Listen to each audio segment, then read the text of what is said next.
Hi, I'm Christopher Walker with Closely Observed Literature. I'm here today to tell you a little bit about this book, which is Karl Ove Knausgaard's A Death in the Family. It's the first in his My Struggle series of autobiographical novels, and I'm here at the local cemetery because I feel that it's the most appropriate place to come to, forgive me if I was wrong, to talk about this book.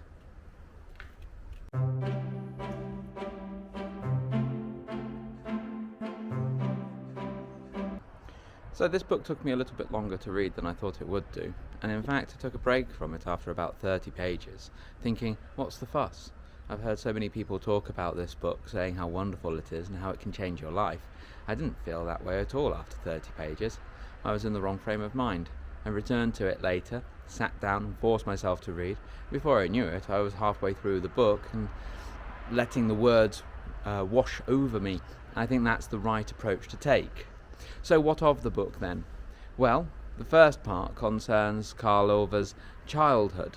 His mother is an absent figure most of the time. She's off away working for a lot of what we read.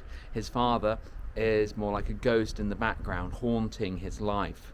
We learn a lot about the young Karl Ove and his teenage years, his obsession with rock music and the attempt at a gig at a local supermarket, which is quite an interesting tale. We also hear about his discovery of alcohol and drunkenness, which is quite important given that the death in the family that we learn about in the second part is that of his father, who essentially performs a long-term suicide via the bottle. He drinks himself to death, and it is up to Karl Ove and his brother to kind of sort things out once the body has been found. So the story itself is interesting. I'll come back to that word very soon because I think it's kind of central to the whole idea of what Knausgaard is doing in this book. We learn a huge amount about his life. It's really heroic bravery when you think about it, because he spares no detail, and he throws everything at you, whether it's good or bad, whether it shines a bright light on something, or you really wish, or if you were the person, you might wish that it stayed in the shadows. He doesn't worry too much about what people will think. He writes as if he's already dead himself. This is a book for the ages, in that sense. Karl Ove's obsession with detail is plain to see. He fills every page with the most, the clearest remembrances. I haven't read Proust yet, but I imagine that Proust would have admired this work. He's a little bit like an Instagrammer who obsesses over taking a photo of every single meal that they eat. But that's perhaps a little bit unfair to Instagrammers, because not all Instagrammers are the same. You have those who do that, who take a photo of every plate of food that's put before them, but the photos are terrible. They're blurred, they're out of focus maybe, or they're poorly lit. Then you have those Instagrammers who set up a whole studio rig around their food. And they're not very interesting either, because what they take a photo of ends up looking sterile and plastic and hardly worth eating.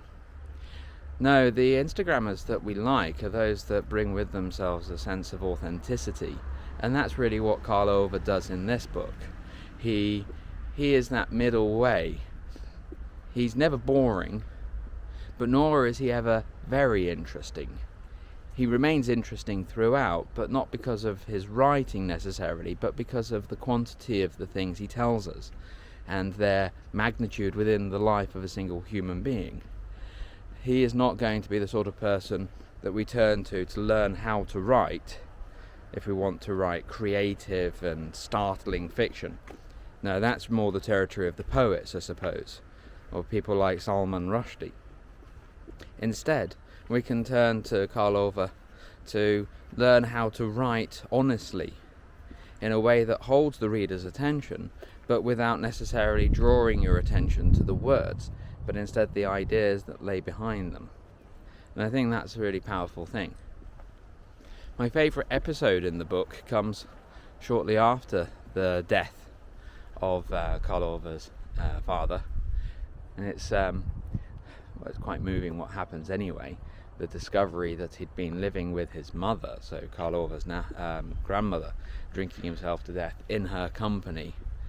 And when they turn up at the grandmother's house, we find that the place is in an absolute state. It's a disgusting mess. And what follows is one of the most cathartic passages in literature that I can think of.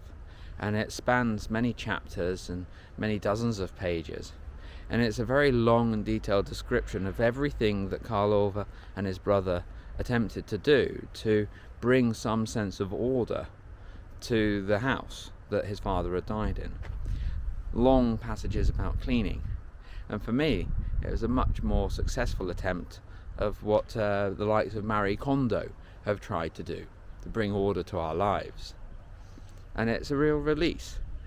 I never thought that I would enjoy reading so much about scrubbing toilets and about collecting up all of the refuse, everything that needs to be thrown away, burnt and destroyed. But I suppose it shouldn't come as too much of a surprise, certainly not to you anyway, because there are lots of examples of this elsewhere in popular culture.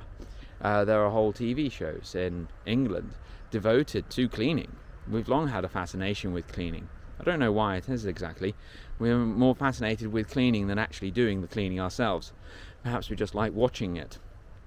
But I remember a TV show in England where two women would go into a house or an apartment, and they would find that the previous occupant had been, an obsessive compulsive or something, and they had never cleaned, they had never packed things away, and they went through from top to bottom, and we saw in intricate detail everything they did, and it made for fascinating TV. The same is true of this chapter of the book. So there's a lot to recommend this book. I think that there's a lot more going on in it than you would perhaps imagine as well. Because when you read it, you think it's just detail after detail, but almost in the spirit of Muriel Spark, actually, there's a certain amount of time jumping that goes on. So we learn about Karl Orve's childhood, his teenage years. Suddenly, we find him as a grown man, married, and then running off away from his wife, starting his life afresh somewhere else. Then it goes back to further reminiscences, and it's almost like it's establishing a thread that I imagine will be followed throughout the rest of the series of books. It's very clever thinking. It's a very clever approach because it keeps you on your toes. I think that's one of the things that can work very well or cannot work very well, and in this case it does. Other cases, the one that springs to mind, it's always been a bugbear of mine, but the Shadow of the Wind, that celebrated book by Carlos Ruiz Zafón. I got very bored with that book after a while, and I think that the writer knew that it was getting a bit boring, so he suddenly had one of his chapters end with, "Oh, little did I know, 3 days later I would be dead," or something like that. And you go, "Oh, what's this? A death? Well, now I want to read it again." That was a little bit cheap, I think, actually. It was, instead of going back and actually fixing the fiction and the writing so that we didn't want the character to die and therefore to be interested in what was about to happen, you could have actually just worked on what was going on.